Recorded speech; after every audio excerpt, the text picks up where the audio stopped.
నమస్తే అందరికీ. ఈరోజు మనం తమిళనాడులో ఫేమస్ అయిన భవానీ సంగమేశ్వర టెంపుల్ దగ్గర అయితే ఉన్నాము. ఇది మన భారతదేశంలో తమిళనాడు రాష్ట్రంలో ఈనాడు జిల్లాలో అయితే ఈ గుడి అయితే ఉంది.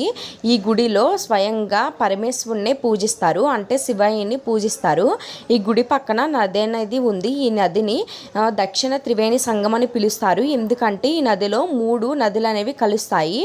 ఒకటి కావేరి, 2 ఇదేంటి భవానీ, 3 అమృత. ఈ 3 నదులు అయితే కలుస్తాయి. అందుకే దక్షిణ త్రివేణి సంగమం అని పిలుస్తారు. ఇప్పుడు మీరు గుడిని చూసినట్టయితే చాలా అద్భుతంగా ఉంటుంది గుడి, మరియు పురాతనమైన గుడి. ఈ గుడిలో శివుణ్ణి ఎక్కువగా పూజిస్తారు. ఈ నది ఒడ్డు పక్కన మన పూర్వీకులు అంత్యక్రియలు మరియు మన పూర్వీకులు పిండ ప్రదానాలు, మరి పెళ్లి కాని వాళ్ళకి ఇక్కడ పెళ్లి అయ్యేలే పూజలు, ప్రతి పూజలు ఈ నది ఒడ్డునైతే చేస్తారు.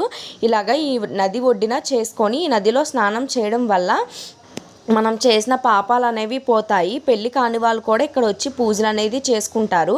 ఇలా చేయడం వల్ల మనకి పెళ్ళి అవుతుంది, పిల్లలు లేని వాళ్ళకి సంతానం కలుగుతుందని ఇక్కడ వాళ్ళ నమ్మకం. ఇదైతే తమిళనాడులో చాలా ఫేమస్ టెంపుల్. మీరు ఎప్పుడైనా వెళ్ళారా? వెళ్తే కనుక కమెంట్ చేయండి.